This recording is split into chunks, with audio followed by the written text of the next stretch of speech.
we are relying too much on these ad hoc organizations to address corruption without thinking about institutionalizing the anti-corruption fight. Apart from the established organizations, I also think that we should strengthen the police. It's actually the job of the police to catch corrupt people. That is why whenever you set up the organization, you go back to the police to look for people to carry out enforcement. So why don't we strengthen our police, train them properly? You know, look, we might keep saying that the police is the most corrupt, but it's the same police that produce Nuhu Ribadu. In fact, every time we are looking for the most non-corrupt human being to fight corruption, we go to the Nigerian police. So we have to focus on our police in addition to the existing organization, but I also have to support, and I'm sorry to agree with him on that one, that I support the independence of the EFCC. Right now, for you to get prosecution of anyone in Nigeria, the EFCC must first carry your file to the villa. And if the villa say don't touch the person will not be prosecuted. If they say touch the person, it doesn't matter how clean the person is, EFCC will find something against you. You know, when you are talking about, you say, don't mention names of people. Look, one of the things we have to seriously be talking about, we have to be mobilizing shame against people who are stealing and destroying the country. Because they have a home address, they have a surname, they have a first name.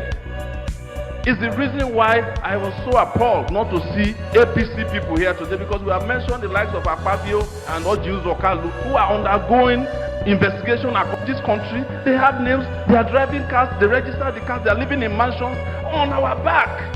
And we are here saying, don't talk about them. I'm sorry. It's a rule of the debate, sir. We have to talk about them. If you are part of this debate, you have to keep the rule of the debate.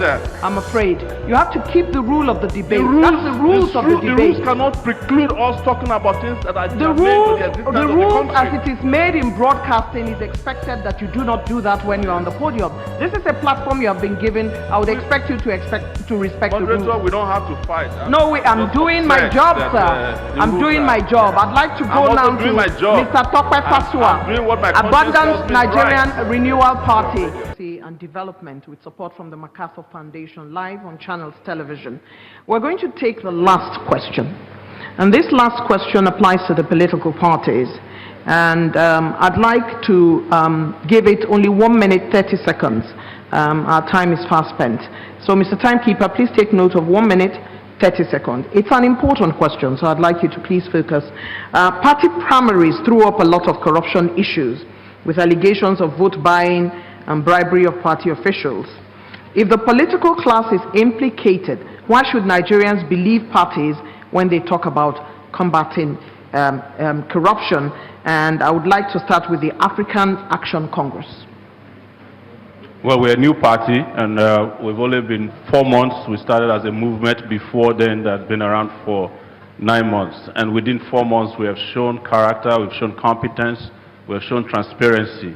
Our party, as I'm standing in front of you, has 3,999,000 naira in its account. It's not been touched. No party, especially the established ones, can tell you how much they have, because they have too much money.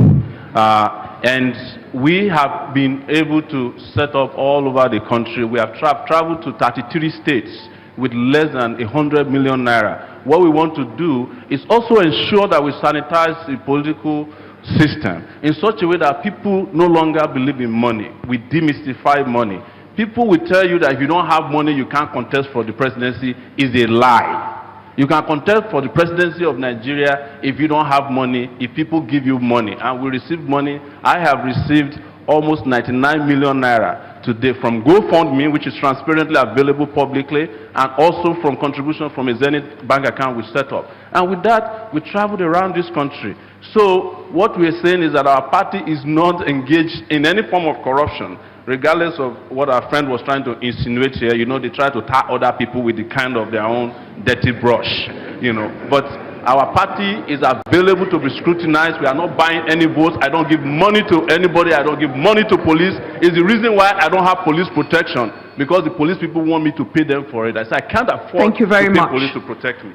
Let us ask all of the parties to respond to this question, but we will start with Chief Paul Isamadi. How does your party assess the impact of corruption on Nigeria's national development? And despite our constitution and our laws, which make corruption a criminal act, accountability mechanisms do not work well in Nigeria. What is your take on this? Your questions, and I want to say good morning to everyone here.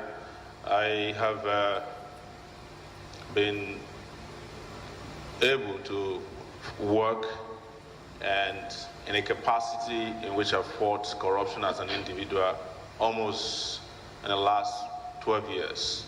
And I can tell you that the reason why corruption is endemic, especially politically, is because of the way our political parties are formed, is because of the way they are funded, is because of the way they recruit their candidates and the way they get into office. Interestingly, the only party that did not come to this debate today is supposed to be campaigning, is supposed to be the party that fights corruption. But they are not here because they want to perpetrate the biggest corruption of this era in the next few weeks. That is vote buying, which is a political corruption that is going to destroy our democracy. I'm talking about the All Progressives Congress, APC. And I hope they are watching us today. I hope they are watching here in Abuja. That would have expected either their party leader or their presidential candidate to come and explain to us how he is going to fight corruption when his party at this time is partnered with some of the most corrupt persons in Nigeria who are being celebrated in their party. But let's talk about our own party and what we intend to do. The problem with fighting corruption in Nigeria is that we do not have anything preventive, mostly, to ensure that corrupt people don't lay hands on our resources. And most times, we go after them after they have already taken whatever is available for everybody to themselves. So there's no prevention. And the second level where we try at all is that of enforcement. And enforcement has become a theatrical process in Nigeria.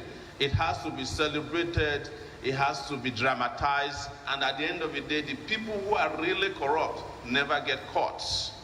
Even when they are caught, it depends on which side of the aisle they belong. So the third level of our own intervention is, of course, consequences. The problem with Nigeria and fighting corruption is that we do not deliver consequences on corrupt people. It is the reason why some of them have the temerity at this time to be running for office in our country. The guys to my right, the PDP people, and of course the guys who did not come here today. So we will deal with corruption very, very severely, and the people who will bear the brunt of it are already looking at me, and they know what we'll do to them.